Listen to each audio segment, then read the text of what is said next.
Ever needed a cord in part of your crochet? Today I'm going to show you how to make the Icord. Hello, my name is Karen Stangram and welcome to Conquer Crochet, the channel for tips, tricks and techniques for conquering your crochet. Everything I talk about in today's video will be linked in the descriptions below, and if you've enjoyed this video don't forget to hit the like button, subscribe, hit the bell and do all those lovely things. So let's get on with the video. Okay then, so to make the Icord we're going to make a slip knot in whichever way you prefer. And then we're going to chain 1, 2 and 3. So we're going to work in the second and third chains from the hook. So we don't count the one on the hook. That would be your first chain, second, and that's the third. So I'm going to insert my hook into the second chain from the hook, yarn over and pull through. I should have 2 loops on my hook. Insert into the third chain from the hook, yarn over, pull through. I now have 3 loops on my hook. This is where it gets a little bit more complicated. You need to take your hook out of those 2 loops there and give them a pinch so you don't drop them. Yarn over and pull through the loop on your hook. Now you need to hook into that second loop, yarn over, pull through, and then reinsert your hook into the third loop, yarn over and pull through. You should have 3 loops on your hook. Again, take your hook out of those last 2 loops, so you should have 1 loop on your hook. Pinch them to make sure they don't disappear anywhere. Yarn over, pull through the loop on your hook. Reinsert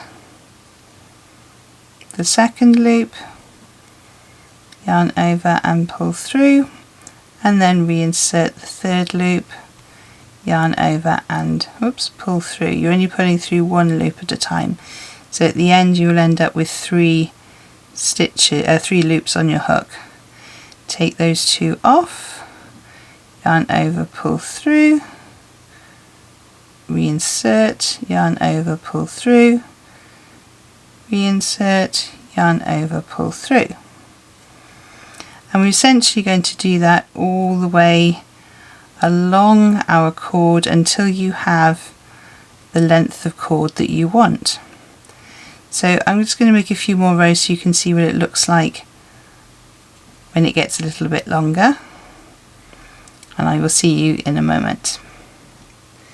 So I've just done a few more rows there so you can see how it works, and it almost looks like 3 lots of chains. So there's a row here, there's a row there, and there's a row round on the other side. And if you flip it over, it sort of curves in on itself. You can flatten it out if you want to, but it sort of curves round.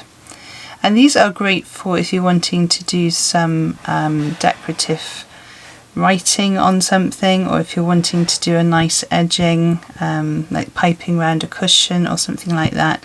It's a really nice technique to use. Or if you're wanting to make a drawstring bag, then you could use this technique as well.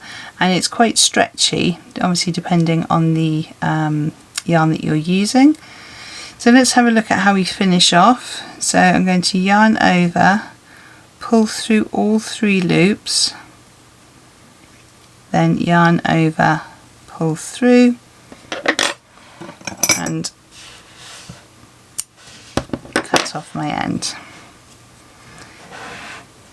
And there we have the Icord. I really hope you found today's tutorial useful. If there's any information that you would like, I will have linked it in the descriptions below, and if I haven't linked it, please just write a little comment saying, oh, where's this, where's that, where do I find this? Whilst you're there looking in the descriptions, don't forget to like this video if you've enjoyed it and you've got value from it, and also to subscribe and hit the notification bell if you haven't done so already. By ringing the bell, it means that you will be notified every time a new video goes live and you're not going to miss a single stitch.